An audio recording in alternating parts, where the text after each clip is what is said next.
So after a couple days of rain and a little bit of a break, I'm back at her. I'm gonna go spraying right away here and start the barley. I got the wheat done right before the rain, so that was good, and able to move everything home here and get ready for barley and switch over the trucks and the air seeder and that. So yeah, I'm just gonna run over and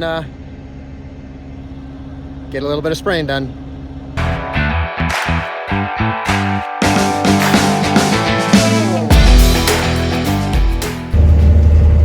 So I'm out spraying now.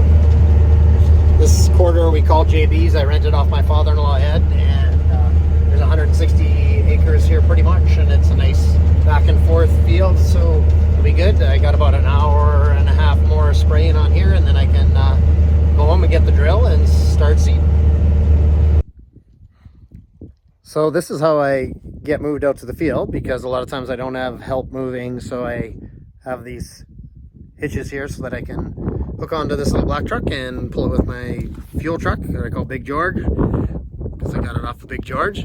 And anyways, while I was running this truck out, I figured I'd make a couple of these guys, because I'm seeing some wear on some of the hoses on the cart where it rubs here, so it kind of loops over top. This metal here, I put a new hose on, and this one's actually getting some scuff marks on it from the wire, and then there's another spot back here that it's rubbing on the return line there too. So I'm gonna try to get that hose on there, and hopefully that will stop it from wearing out anymore.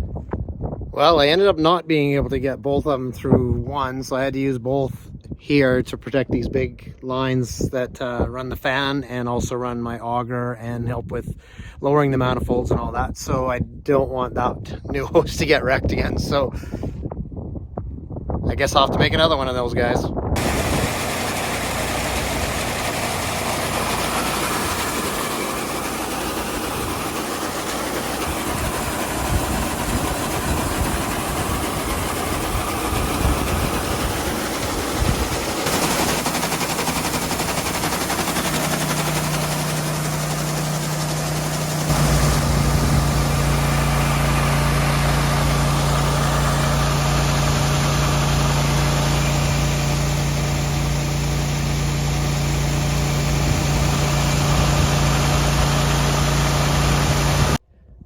Well, I got it all filled up and ready to go for tomorrow morning. I'll calibrate.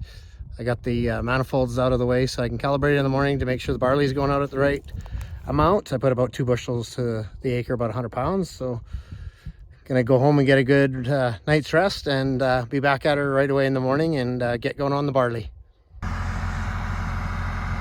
So I got the barley calibrated this morning and just checking depth right now. I found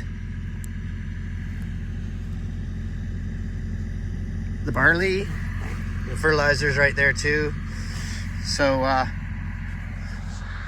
kind of just do a quick pass and then just decide whether or not I like the depth, and every soil type's a little different, eh? So this is really heavy clay. You can see how it's like clumps come up, like it's like, they call it gumbo, but yeah, it's really heavy clay, and it definitely responds different to the drill, so you got to be careful. It can kind of be a little heavier, so the seed goes to a different spot, so you want to always double check that. So, but yeah, now I can give her.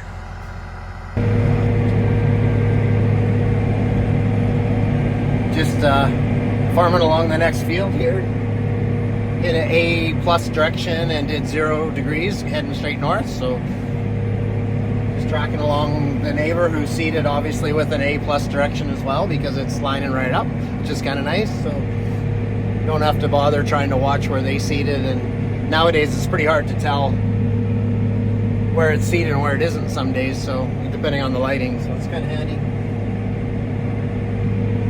Putting in some beer barley. So back in the day there was a show called MTV Cribs, so I was thinking this morning that wouldn't it be cool if we did one called Tractor Cribs, and basically you could describe what's in your cab and just show kind of what all the different monitors and everything and what you have that might be different in your cab.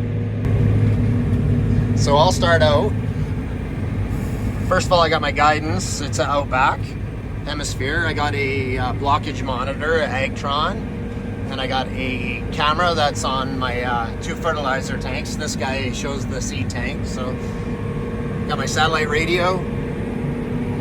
Here's the controller for the cart. I got my climate field view puck and the translator back on there, and my radio, and I got my fancy dancy cup holder here.